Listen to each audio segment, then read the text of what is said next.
NASA large and extremely powerful, Hurricane Irma is sweeping toward Florida, its outer rain bands and strong winds already lashing the southern peninsula. If the storm reaches its full potential, it could be one of the worst hurricanes in the state's history. The latest computer model forecast suggests the vicious storm is likely to ride up Florida's west coast, with a devastating combination of wind and storm surge from the Florida Keys through Naples and Fort Myers and up the coast to Tampa.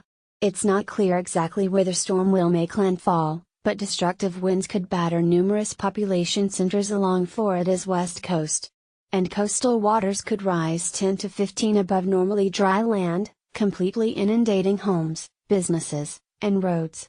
In the Florida Keys, it is a full-scale hurricane emergency, Brian Norcross, the Weather Channel's hurricane specialist, posted to Facebook.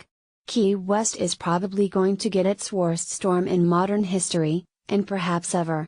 He added, in southwest Florida, the Naples Ft. Myers Cape Coral area, the potential exists for the worst hurricane in history. The core of Hurricane Irma, potentially with winds gusting over 150 miles per hour or more, is going to come close. Buildings in southwest Florida are not, in general, built to withstand these winds. Hurricane warnings cover much the Florida Peninsula's coastal areas.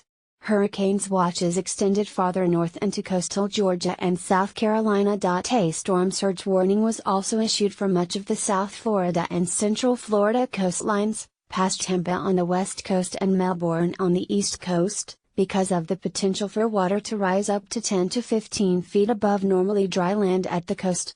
The Hurricane Center said this would bring the risk of dangerous and life-threatening inundation and that the threat was highest along Florida's southwest coast and in the Florida Keys. At 11 a.m. Saturday, Irma was positioned 175 miles southeast of Key West, barreling to the west at 9 miles per hour. Late Saturday, the storm is predicted to turn north, passing over the Keys and then up the west coast. But slight shifts in this projected track were still possible. Even though the most severe conditions were expected on Florida's west coast on Sunday, outer rain bands had already raked across Miami Saturday morning, with winds gusting over 60 miles per hour and at least 25,000 homes losing power. Because of the shift in the most likely storm track to the west, southeast Florida is most likely to miss the storm's intensely destructive core, known as the eye wall, where winds are strongest. Even so, because of Irma's enormous size, the entire Florida peninsula and even the Panhandle were likely to witness damaging winds. The National Hurricane Center warned the storm would bring life-threatening wind impacts to much of the state. A computer model projection showed nearly 2 million power outages were possible in Florida and the southeast U.S. From the storm's winds.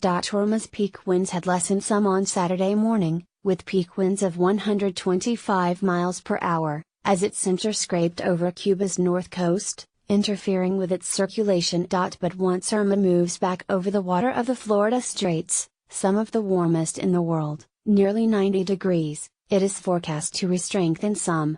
The National Hurricane predicts it make landfall at a very dangerous Category 4 hurricane with 140 miles per hour peak winds. Effects on Florida. Tropical storm force winds are already hitting parts of southern Florida, despite Irma's storm center being approximately 200 miles south of Miami.